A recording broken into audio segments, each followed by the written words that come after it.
ಇದೇ ಥರ ನೀವು ಸಹ ಕಪ್ಪ ರೊಟ್ಟಿ ರೆಡಿ ಮಾಡಿ ನಿಮ್ಮ ಹೆಂಡತಿಗೆ ಕೊಡಿ ಆಯಿತಾ. ಅಂದರೆ ನಿಮ್ಮ ಹೆಂಡತಿಗೆ ನೀವು ಕೊಡಿ. ಗ್ಯಾಸಲ್ಲಿ ಕಪ್ಪು ರೊಟ್ಟಿ ಮಾಡಲಿಕ್ಕೆ ಆಗೋದಿಲ್ಲ ಅಂತ ಹೇಳ್ತಾರೆ. ಆಗ್ತದೆ, ನನ್ನ ಥರ ಮಾಡುವವರು ಇರಬೇಕು. ನಾನು ಕಪ್ಪು ರೊಟ್ಟಿ ಮಾಡೋದು ಹೇಗೆ ಅಂತ ಹೇಳಿಕೊಡ್ತೇನೆ. ಪ್ಯಾನ್ ರೆಡಿ ಉಂಟು ಕಪ್ಪ ರೊಟ್ಟಿದ್ದು. ಸ್ವಲ್ಪ ಹೀಗೆ ಮಾಡೋದು. ಈಗಲೇ ಮುಚ್ಚಳ ಹಾಕಬಾರ್ದು. ಮುಚ್ಚಳ ಹಾಕಿದರೆ ಇಲ್ಲೊಂದು ದೊಡ್ಡ ಮುದ್ದೆ ಬಂದು ನಿಲ್ತದೆ. ಸರಿ, ಡಾಟ್ ಡಾಟ್ ಡಾಟ್ ಬರುವವರೆಗೆ ಕಾಯಬೇಕು. ಡಾಟ್ ಡಾಟ್ ಡಾಟ್ ಡಾಟ್ ಬರ್ತಾ ಉಂಟು.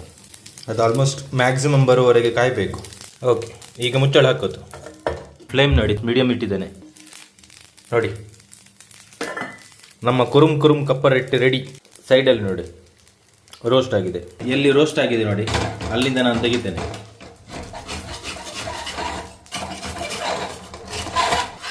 ನೋಡಿ, ಆ್ಯಂಡ್ ಕೆಳಗೆ ಕರ್ಟಿದೆ ಅಂತ ನೋಡ್ಬೇಕು. ಇದು ನನ್ನ ಅಜ್ಜಿ ಕಳಿಸಿದ್ದು. ಕೋಳಿ ಜೊತೆ ತಿಂದರೆ ಆಯ್ತು ಕಪ್ಪ ರೊಟ್ಟಿ. M M. ಅದು ನೋಡಿ ಕ್ರಿಸ್ಪಿ ಸೌಂಡ್ ಬರ್ತದೆ ನೋಡಿ.